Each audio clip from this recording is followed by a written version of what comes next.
खिज़र ने कहा, क्या मैं नहीं कहा था कि तुमसे मेरे साथ सब्र नहीं हो सकेगा? उन्होंने कहा कि अगर मैं इसके बाद फिर कोई बात पूछूं यानी एतराज करूं तो मुझे अपने साथ न रखिएगा कि आप मेरी तरफ से उज्र के कबूल करने में हद को पहुंच गए हैं। फिर दोनों चले, यहां तक कि गांव वालों के पास पहुंचे और उनसे खाना तलब किया। उन्होंने उनकी जियाफत करने से इनकार किया। फिर उन्होंने वहां एक दीवार देखी जो गिरा चाहती थी, तो खिज़र ने उसको सीधा कर दिया। मूसा ने कहा कि अगर आप चाहते तो इनसे इसका मुआवजा ले लेते ताकि खाने का काम चलता।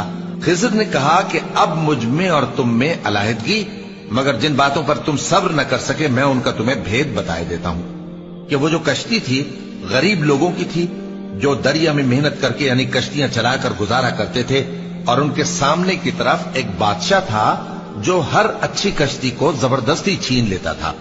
तो मैंने चाहा कि उसे ऐबदार कर दूं ताकि वो उसे गस्ब न कर सके। और वो जो लड़का था उसके माँ बाप दोनों मोमिन थे। हमें अंदेशा हुआ कि वो बड़ा होकर बदकिरदार होगा तो कहीं उनको सरकशी और कुफ्र में ना फंसा दे। तो हमने चाहा कि उनका परवरदिगार उसकी जगह उनको और बच्चा अता फरमाए जो अखलाकी पाकीज़गी में बेहतर और मोहब्बत में ज्यादा करीब हो। और वो जो दीवार थी सो 2 यतीम लड़कों की थी जो शहर में रहते थे, और उसके नीचे उनका खजाना दफन था, और उनका बाप एक नेक आदमी था। तो तुम्हारे परवरदिगार ने चाहा कि वो अपनी जवानी को पहुंच जाएं और फिर अपना खजाना निकाले। ये तुम्हारे परवरदिगार की मेहरबानी है, और ये काम मैंने अपनी तरफ से नहीं किए। ये उन बातों की हकीकत है जिन पर तुम सब्र न कर सके। और तुमसे जुल्करनैन के बारे में दरियाफ्त करते हैं, कह दो कि मैं उसका किसी कदर हाल तुम्हें पढ़कर सुनाता हूं। हमने उसको जमीन में बड़ा इक्तदार दिया था और हर तरह का सामान उसको अता किया था। तो उसने एक सफर का सामान किया, यहां तक कि जब सूरज के गुरूब होने की जगह पहुंचा तो उसे ऐसा पाया कि एक कीचड़ वाले चश्मे में डूब रहा है, और उस चश्मे के पास एक कौम देखी।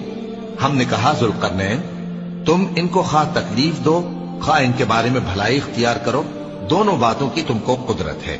जुल्करनैन ने कहा कि जो कुफ्र बदकिरदारी से जुल्म करेगा उसे हम सजा देंगे, फिर वो अपने परवरदिगार की तरफ लौटाया जाएगा तो वो भी उसे बड़ा अजाब देगा, और जो ईमान लाएगा और अमल नेक करेगा उसके लिए बहुत अच्छा बदला है, और हम अपने मुआमले में उससे नर्म बात कहेंगे। फिर उसने एक और सामान्य सफर किया, यहां तक कि सूरज के तुलू होने के मकाम पर पहुंचा तो देखा कि वो ऐसे लोगों पर तुलू होता है जिनके लिए हमने धूप से बचाव की कोई ओट नहीं बनाई थी।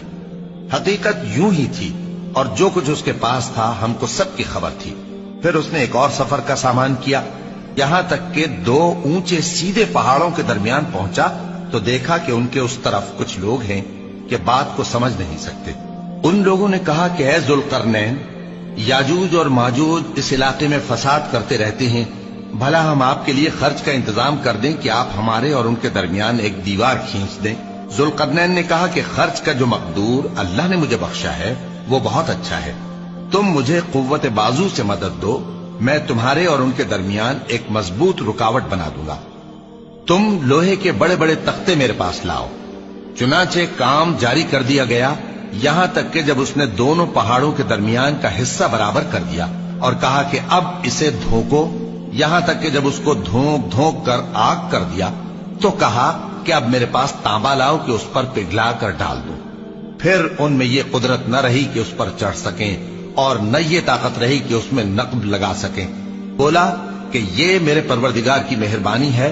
फिर जब मेरे परवरदिगार का वादा आ पहुंचेगा तो उसको ढाकर हमवार कर देगा, और मेरे परवरदिगार का वादा सच्चा है। उस रोज हम उनको छोड़ देंगे कि रूए जमीन पर फैलकर एक दूसरे में घुस जाएंगे, और सूर फूंका जाएगा तो हम सबको जमा कर लेंगे, और उस रोज हम जहन्नम को काफिरों के सामने लाएंगे जिनकी आंखें मेरी याद से पर्दे में थीं और वो सुनने की ताकत नहीं रखते थे। अब क्या काफिर ये ख्याल करते हैं कि वो मेरे बंदों को मेरे सिवा अपना कारसाज बनाएंगे तो मैं खफा नहीं होऊंगा? हमने ऐसे काफिरों के लिए जहन्नम की मेहमानी तैयार कर रखी है। कह दो कि हम तुम्हें ऐसे लोग बताएं जो अमाल के लिहाज से बड़े नुकसान में हैं। ये वो लोग हैं जिनकी दौड़ धूप दुनिया की जिंदगी में बर्बाद हो गई और वो ये समझे हुए हैं कि वो अच्छे काम कर रहे हैं। ये वो लोग हैं जिन्होंने अपने परवरदिगार की आयतों को न माना اور اس کے سامنے جانے سے انکار کیا تو ان کے اعمال ضائع ہو گئے. سو ہم قیامت کے دن ان کے لیے کچھ بھی وزن قائم نہیں کریں گے. یہ ان کی سزا ہے یعنی جہنم، اس لیے کہ انہوں نے کفر کیا اور ہماری آیتوں اور ہمارے پیغمبروں کی ہنسی اڑائی. جو لوگ ایمان لائے اور عمل نیک کیے ان کے لیے بہشت کے باغ بطور مہمانی ہوں گے، ہمیشہ ان میں رہیں گے اور وہاں سے مکان بدلنا نہ چاہیں گے. کہہ دو کہ اگر سمندر میرے پروردگار کی باتوں کے لکھنے کے لیے روشنائی ہو تو قبل اس کے کہ میرے پروردگار کی باتیں تمام ہوں سمندر ختم ہو جائے، اگرچہ ہم ویسا ہی اور اس کی مدد کو لائیں. کہہ دو کہ میں تمہاری طرح کا ایک بشر ہوں، البتہ میری طرف وہی آتی ہے کہ تمہارا معبود وہی ایک معبود ہے. تو جو شخص اپنے پروردگار سے ملنے کی امید رکھے چاہیے کہ عمل نیک کرے اور اپنے پروردگار کی